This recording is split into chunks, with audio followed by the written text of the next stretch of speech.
Alright, hello and welcome. My name is Alan, and today we're talking a bit about how the U.S. has really shaped Central and South America history, Latin American history. Uh, I mean, the U.S. has a history of constantly being at war. You can go back and look, there is a huge number of conflicts the U.S. has been in. I mean, just from the time of the Spanish exploring the New World, from that point on, there is constant conflicts, in the New World.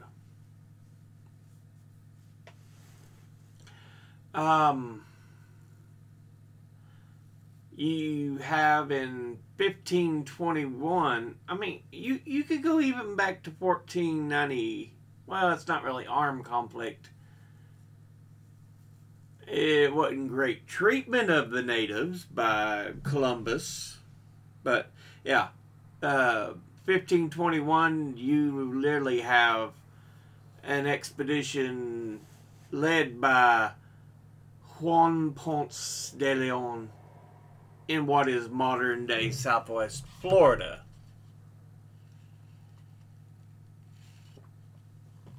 And they fight against native peoples. Many of your early battles are against, well, I mean, not just early. Many of the battles that took place in American history are with natives.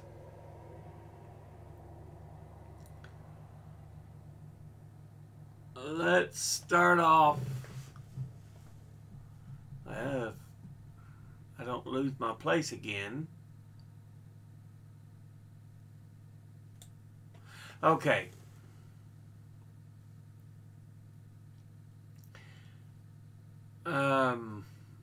We have so many conflicts.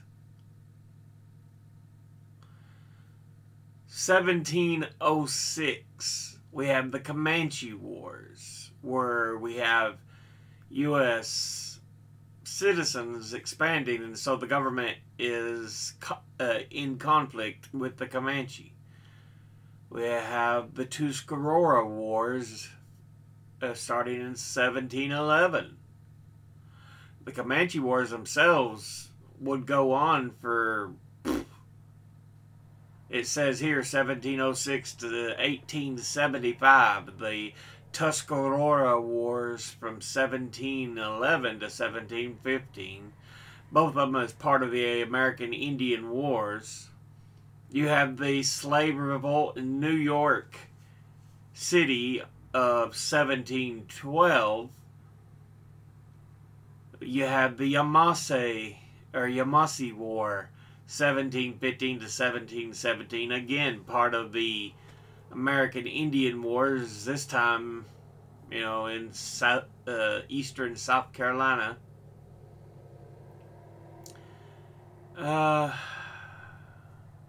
Dummer's War from 1722 to 1727. A lot of Native American conflicts. Let's see.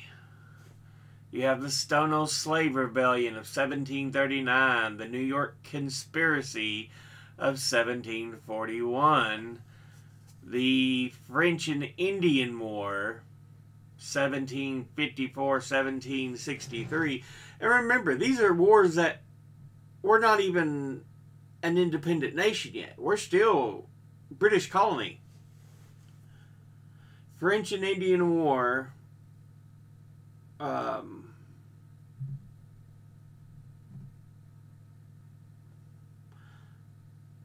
can't remember the other name for it. It goes by a different name. I think the French and Indian is what it's usually referred to in the U.S., but it's got other names when you're talking about it in, like, Britain and stuff. 7 Years' War. That's what it's called in Britain. Overseas and stuff. But, yeah. Basically, the British military helped colonists fight off a force of French soldiers and Indian allies. But, of course, that's where we get much of the experience for George Washington. He fought as, I think it was like a, I'm not sure if it was a colonel, but I want to say it's like colonel level. He wasn't a general, but he got up in decent rank during that war. Following that, there's Pontiac's War of 1763, where the government fights off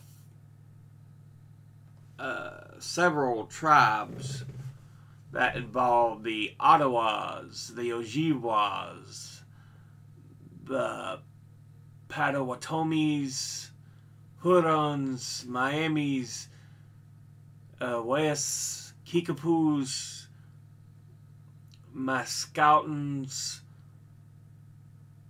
Piankashaws, Delawares, Shawnees, Wyandots, Mingos, Iroquois, Seneca. This was right around Fort Detroit.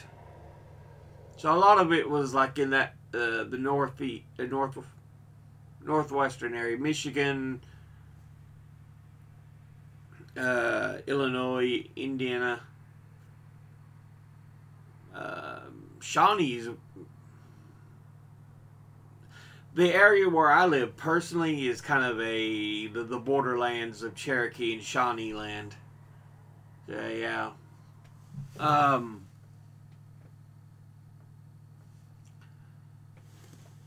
But yeah, you have that going on. The Conestoga Massacre in Pennsylvania. The War of Regulation in North Carolina, where the North Carolina militia fought off some regulators. The Boston Massacre in 1770, Lord Dunmore's War, part of, again, the American Indian Wars. And then finally you hit the American Revolutionary War. From there, it's crazy how many conflicts, armed conflicts we have.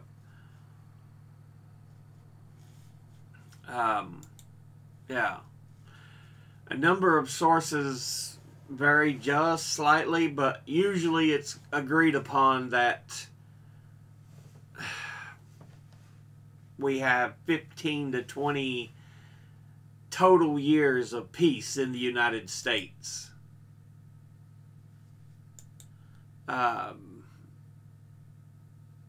Yes. Here's one source saying 17 years. Here's another source saying 15 years. So America has a history of just constantly in conflict. You wonder how the military-industrial complex became such a thing, you know, President Eisenhower warned about it. And now it's a big, big part of, just American life as it is.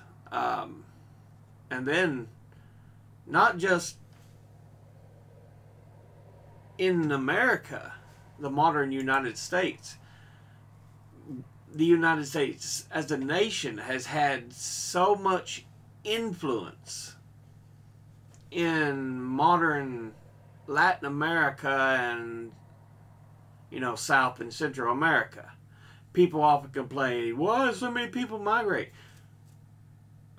You look at America's history and what it has done dealing with a number of these countries.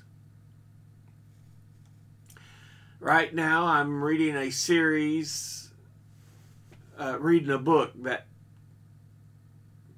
it's part of a series. I make it, but it's basically I read and talk about the book, The Massacre at El Mozote, which is where America funded a military campaign to fight, any potential communist bursts in Central and South America. But that's in the early 80s. And here's a list of different coups that America took part in. We've interfered in Argentina, Bolivia, Chile, Cuba, Dominican Republic, Guatemala, Haiti, Nicaragua. Shoot, we led to the creation of Panama. And then came in and said, okay, now the canal is ours, even though we had you created just so we can have the canal built.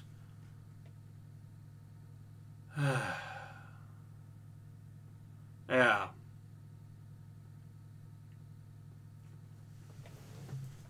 It's ridiculous. We've had 1840 something, I'm wanting to say, is when the Mexican-American War kicked off. It wasn't a long war. I think 5-6 years, something like that. We ended up defeating Mexico. And it gave us territory for modern day Texas, California, Arizona, New Mexico. I think even parts of Nevada. It's sad because we have such a military. It's like we only know how to do things militarily. If we want to influence another country, we go in and we essentially use much heavier tactics than we need.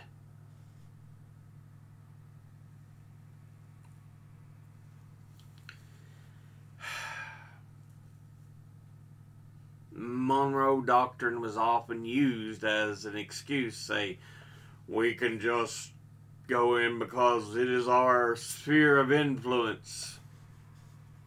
The West, but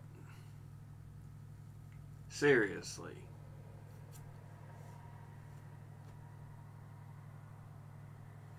It's just ridiculous. U.S. foreign policy continued with new economic prospects to increase U.S. intervention in Latin America from 1898 to early 1930s. Yeah, and this 1898 was the Spanish-American War, where we fought the teetering empire of Spain. We would win it would give us control of Puerto Rico, the Philippines, the Northern Mariana Islands,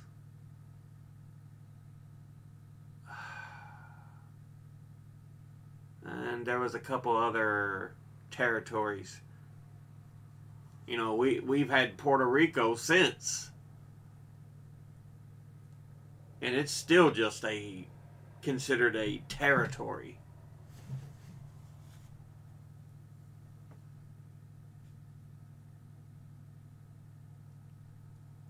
Well over 100 years. Honestly, I think Puerto Rico should be given the right to become a state. As close as it is, as you know, as long as we've had it. Shoot, it's got populations bigger than many of the modern states like Wyoming and the Dakotas.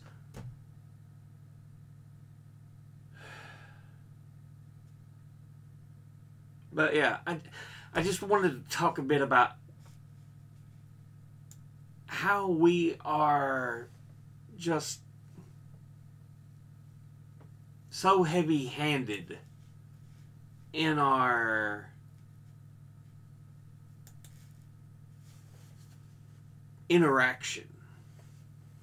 And because of this, what the military attacks we've done, it's left power vacuums.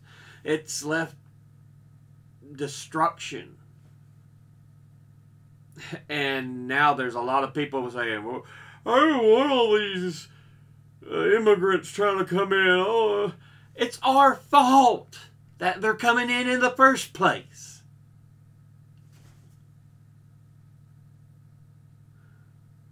We were happy to go in and do things if we thought it would work for us, but we're not willing to deal with the after effects.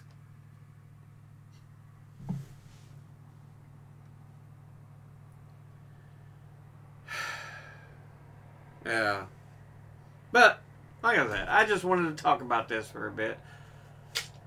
As always, educate thyself, think, read, study, learn. Someone tells you something you have trouble believing, ask them to cite their sources. I will be putting some sources in the description box below the video. Thank you all for watching. I'll see you all in the next video. Until then, later.